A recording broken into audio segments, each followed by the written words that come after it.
অন্যদের তো আমি বেসিক্যালি হচ্ছে জিজ্ঞেস করছি যে প্রিপারেশন কেমন অথবা কেমন লাগছে, বাট সে নিজের থেকে আমাকে চ্যালেঞ্জ করেছে। সে এখন এই মাইকে আমার সাথে মানে আমার পাশে দাঁড়িয়ে এই স্টার হান্টের ইন্ট্রোটা হচ্ছে দিতে চাইছে। সো কি চ্যালেঞ্জ এখন কি অ্যাকসেপ্ট কর? ওকে। প্রিয় দর্শক, আপনাদের সবাইকে আমন্ত্রণ জানাচ্ছি বাংলাদেশে প্রথমবারের মতো আয়োজিত হতে যাওয়া স্টার তৈরির আতুর ঘর দীপ্ত স্টার হান্ট 2025। সারা বাংলাদেশ থেকে এক ঝাঁক স্বপ্নবাজ তরুণ এসেছে তার স্বপ্ন পূরণের গল্প শোনানোর জন্য। আর সেই সব স্বপ্নবাজ মানুষদের মধ্য থেকে আমাদের জুরি বোর্ডের সূক্ষ্ম বিচার বিশ্লেষণের মাধ্যমে আমরা বের করে এনেছি সেরাদের সেরা। সেই সব সেরাদের সেরা স্বপ্নবাজ তরুণ তরুণীদের নিয়ে আমরা চলে আসছি ডক্টর সমস্যা নেই ডক্টর হান্ট। তারা তো হচ্ছে স্টারই অ্যাক্টরই, সো তারা হচ্ছে ডক্টরের অ্যাক্টিংও করে নিবে। স্টাররা ডক্টরের অ্যাক্টিং করে নিবে। আরেকটা সুযোগ দিব? আরেকটা সুযোগ দেওয়া হবে এখন? ঠিকঠাক এখন হচ্ছে আমাকে চ্যালেঞ্জ করতে পারবে? একদম কনফিডেন্ট? একদম 100%। ওকে, এটা কিন্তু শেষ সুযোগ। ওকে, থ্যাংক ইউ সো মাচ। প্রিয় দর্শক, আপনাদের সবাইকে আমন্ত্রণ জানাচ্ছি দীপ্ত। আচ্ছা আমি আবার সরি আমি এত সুন্দর করে একটা পোজ দিলাম, আমি ভাবলাম কি না কি হয়ে যাবে। ওকে ওকে ওকে, আচ্ছা কোনো প্যারা নাই। আরেকটা সুযোগ দিব জাতি কি বলে, আরেকটা সুযোগ দিব। ওকে, আরেকটা সুযোগ দিয়ে দিই। Thank you so much. প্রিয় দর্শক, আপনাদের সবাইকে আমন্ত্রণ জানাচ্ছি বাংলাদেশে প্রথমবারের মতো আয়োজিত হতে যাওয়া দীপ্ত। আমার নাম হচ্ছে মোহাম্মদ নাইমুল ইসলাম সিয়াম। আমি এসেছি বরিশাল সদর হাতিমারি চৌমাথা থেকে। আমি হচ্ছে একজন teacher. I M a teacher of autism care foundation special school. এটা হচ্ছে আমাদের সমাজে যে বিশেষ চাহিদা সম্পন্ন শিশুরা থাকে। বিশেষ চাহিদা সম্পন্ন বলতে আমরা বুঝি যেমন আমাদের মধ্যে এই যে আবেগ অনুভূতি, আমাদের সব অনুভূতি কাজ করে, স্পর্শ দৃষ্টি শ্রবণ। যেসব বাচ্চাদের ক্ষেত্রে এইসব দৃষ্টি শ্রবণ স্পর্শ আবেগ অনুভূতি কাজ করে না, আমরা তাদেরকে থেরাপি দিয়ে থাকি, পড়াশোনা করিয়ে থাকি, এবং যারা একদম কিছুই পারে না তাদেরকে থেরাপির মাধ্যমে স্কুলিংয়ে নিয়ে আসি। আমাদের কিছু কিছু বাচ্চারা 1-1.5 বছর থাকার পরে একদম নর্মাল স্কুলে চলে যায়। অনেকের থাকে অনেক বেশি অটিজম থাকে, 90% 80% অটিজম থাকে। আমাদের থেরাপি এবং সেবার মাধ্যমে আমরা তাদেরকে 30% 40%-এ নামিয়ে আনতে পারি। আপনার যে প্রফেশন তার থেকে তো এই জায়গায় মানে যদি এই কম্পিটিশনের কথা বলি অথবা স্টার হান্টের কথা বলি, আপনি এই জায়গাটা কিভাবে রিলেট করতে পারছেন? আর কেন মানে হয় না যে এটা এখানে কেন স্বপ্ন, এই স্টার হান্টের স্বপ্নটা কেন আসলে? আমি একদম প্রাইমারি স্কুল লেভেল থেকে থিয়েটার করছি। আমার বাড়ি যেহেতু গ্রামে, আমি প্রতি সপ্তাহে শহরে এসে তারপরে হচ্ছে থিয়েটার করতাম। তারপরে যখন কলেজে উঠেছি তখন একদম পুরো কন্টিনিউয়াসলি করছি। যেহেতু আমার আগে থেকে এক্সপিরিয়েন্স আছে সেহেতু স্টার হান্টে আসা। আর আমরা আমাদের বাচ্চাদেরকে শুধুই সারাদিন ক্লাসরুমে পড়াশোনা বসিয়ে রাখা এটা করি না, ওদেরকে গান নাচ কবিতা আবৃত্তি সব ধরনের শিক্ষা শিখাই। যেহেতু আমাদের স্কুলে প্রচুর পরিমাণ এক্সট্রা কারিকুলাম অ্যাক্টিভিটিস থাকে, তো আমি চাচ্ছি আমি যদি ভালো কিছু করতে পারি, আমি যদি অভিনয়টা শিখতে পারি, অন্তত আমার বাচ্চাদেরকে আমি অভিনয়টা শেখাতে পারবো। ওকে, তাহলে আপনার এখানে যে এক্সপিরিয়েন্সটা হবে তা আমি নিশ্চয়ই ধারণা করছি যে আপনি ওখানে গিয়ে আপনার সেই এক্সপিরিয়েন্সটা তাদের হচ্ছে শেয়ার করবেন অথবা হচ্ছে তাদেরকে এই এক্সপিরিয়েন্সের থ্রুতে অনেক কিছু শেখাবেন, রাইট? জি, অবশ্যই শেখাবো। Best of luck with that. I hope আপনি ভালো কিছু করবেন, এই অডিশন রাউন্ডে অবশ্যই ভালো কিছু করবেন। Thank you so much. এটা তো খুবই ভালো একটা প্রক্রিয়া, কারণ হচ্ছে সময়ের সাথে সাথে কিছু পদ্ধতি এবং মানুষের রুচি এবং কাজ করার ক্ষেত্র চেঞ্জ হয়। যেমন আগে থিয়েটারের একটা জায়গা ছিল এবং থিয়েটার থেকে আর্টিস্টরা বের হতো, কিন্তু এখন ডিজিটাল মিডিয়া উত্থানের পর ডিজিটাল মিডিয়া মানে সবগুলো সেক্টরে আমরা দেখি যে অ্যাক্টিং মানে সবাই যার যার পার্সোনাল অ্যাক্টিং জায়গা বা কন্টেন্ট ক্রিয়েশনের একটা জায়গা ক্ষেত্র তৈরি হয়েছে। তো সেইখানেও কিন্তু অনেক ট্যালেন্ট অনেক রকমের প্রতিভা থাকে। তো সবাইকে আসলে ওইভাবে তো আসলে দেখা সম্ভব না। তো যখন একটা বড় টিভি চ্যানেল, একটা ন্যাশনাল টিভি চ্যানেল এরকম একটা বড় আয়োজন করে, তো দেশের নানা প্রান্ত থেকে প্রান্তিক জায়গা থেকেও যারা অল্প থিয়েটার করেছে অথবা করে নাই, ওই ছেলেটা হয়তো এই জায়গায় এসে অডিশনের মাধ্যমে তার ট্যালেন্টটাকে সে ক্যামেরার সামনে হাজির করতে পারে। তো আমার মনে হয় যে এই প্রক্রিয়ার মধ্য দিয়ে ভালো প্রতিভা অভিনয় শিল্পী খুঁজে পাওয়া সম্ভব এবং এটা একটা ভালো প্রক্রিয়া। হ্যালো, কি নাম আপনার? মরিয়ম আক্তার মৌ। বা আপনার সাথে ম্যাচিং হয়ে গেছে, ব্ল্যাক ব্ল্যাক।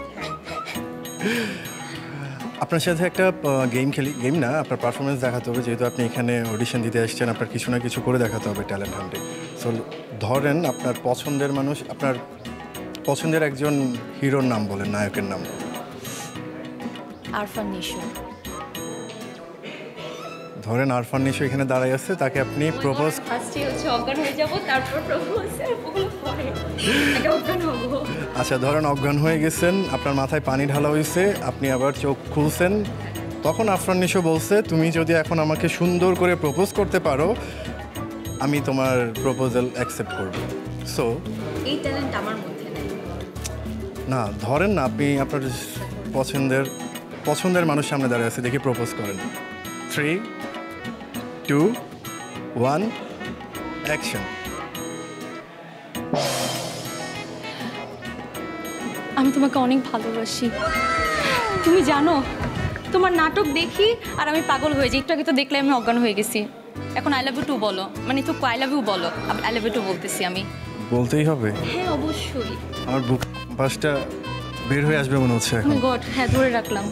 এবার আই লাভ ইউ বলো। লজ্জা করছে আমার। না, আই লাভ ইউ বলতে হবে। আই লাভ ইউ বলো, আমি ধরে রেখেছি। ও মাই গড, আই লাভ ইউ বলবো না আই লাভ ইউ টু বলবো? আই লাভ ইউ বলতে হবে।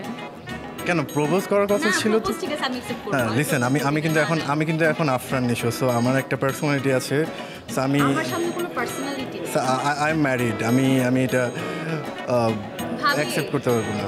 ভাবি, আই লাভ ইউ। অডিশন রাউন্ডে আমরা পেয়ে গেলাম এক মানিকজোড়কে। মানিকজোড় কেন বলছি, তাদের ফ্রেন্ডশিপের মুহূর্তগুলো আমাদের সবারই নজর কাটছে। সো আপনারা কি আগের থেকে বন্ধু নাকি এখানে এসেই পরিচয়?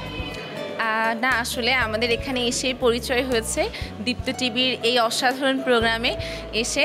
দেন আমরা আমাদের শেয়ার আওয়ার এক্সপিরিয়েন্স এর মাধ্যমে, আসলে এই অসাধারণ প্রোগ্রামের মাধ্যমে আমাদের অসাধারণ একটা ফ্রেন্ডশিপ হয়েছে, আলহামদুলিল্লাহ।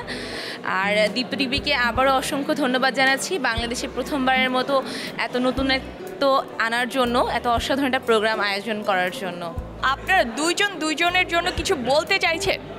জি অবশ্যই, like as far as I know her, like আজকে আমাদের পরিচয়, বাট ইন দ্যাট ডিউরেশন আমি বলতে পারবো she is a brilliant actress and more than that actually she is a brilliant friend and very kind person. ঠিক আছে, like আজকে আমার সাথে সারাদিন ও যে কথাবার্তা বললো, আমাকে যে টিপস অ্যান্ড এভরিথিং দিল, ওর অনেক ভালো লাগছে। Like that help me out and eventually আমি আমার তরফ থেকে যা টিপস দিতে পারছি ও এটা ই করছে। And I don't know, like আমি এখনও ওয়েটিংয়ে আছি হোয়াটস গোনা হ্যাপেন, বাট এটা through this event, through this show, like I found a new friend and also many others. Inshallah, Dipto TV, thank you very much for giving us this platform, this opportunity. That's really sweet. আপনি কিছু বলবেন? হ্যাঁ অবশ্যই, আমরা দুজনেই যদি select হতে পারি অনেক ভালো কিছু হবে এবং আমরা প্রে করছি যেন ইনশাআল্লাহ হয়ে যায়। আর আবারও অসংখ্য ধন্যবাদ দীপ্ত টিভিকে আমাদের মতো এরকম স্বপ্নবাজ তরুণদের খুঁজে খুঁজে এনে এত সুন্দর একটা দিন উপহার দেওয়ার জন্য অসংখ্য ধন্যবাদ। তো আপনাদের ফ্রেন্ডশিপটা কি ইন ফিউচারও দেখা যাবে? অবশ্যই অবশ্যই, যদি আমরা সিলেক্টেড হই, সিজনের শেষ যদি সিলেক্টেড না হন তাহলে ফ্রেন্ডশিপ আর থাকবে না? অবশ্যই থাকবে, অবশ্যই থাকবে। এটা জাস্ট শুরু, ইনশাআল্লাহ এটা দিয়ে শুরু হলো, কন্টিনিউ থাকবে ইনশাআল্লাহ। দীপ্তর এই শোতে থাকি না থাকি, ইন ফিউচার আমরা যদি কোলাবোরেট করে কোনো কাজটা কর্ম করি তো ইনশাআল্লাহ I can share the screen with her. আমরা অলরেডি আমাদের বিভিন্ন এক্সপিরিয়েন্সদের স্কিল এগুলো শেয়ার করেছি এবং আমরা ইনশাআল্লাহ একসাথে সামনে কাজ করব। এরকম একটা পরিকল্পনা অলরেডি হয়ে গিয়েছে, সেটা বিভিন্ন আমি উপস্থাপনা করি, আমার খুবই আগ্রহ আছে। সো সে অলরেডি আমাকে বলেছে সে নিজেও একজন উপস্থাপক, অনেক ভালো। তো সব কিছু মিলিয়েই অনেক ভালো কাজ করবো ইনশাআল্লাহ একসাথে। Okay, I am not as good as her. So অনেক পরিকল্পনা অলরেডি কিন্তু হয়ে গিয়েছে। আমি আশা করব যে আপনারা গ্রিন কার্ড অবশ্যই যেন পান আর আপনাদের বন্ধুত্বটা আমরা আগামীতেও দেখতে পাই। Thank you so much. স্বপ্ন দেখার দিন এসেছে, স্বপ্ন দেখার বার ভিড়কে ঘেরে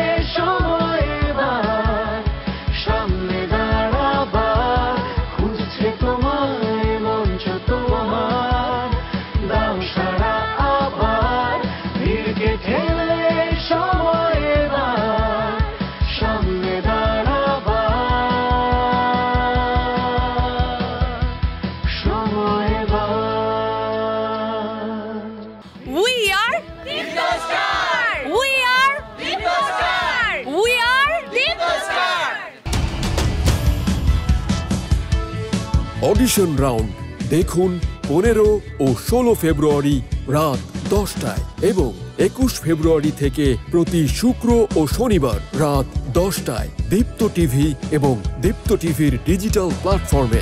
সময়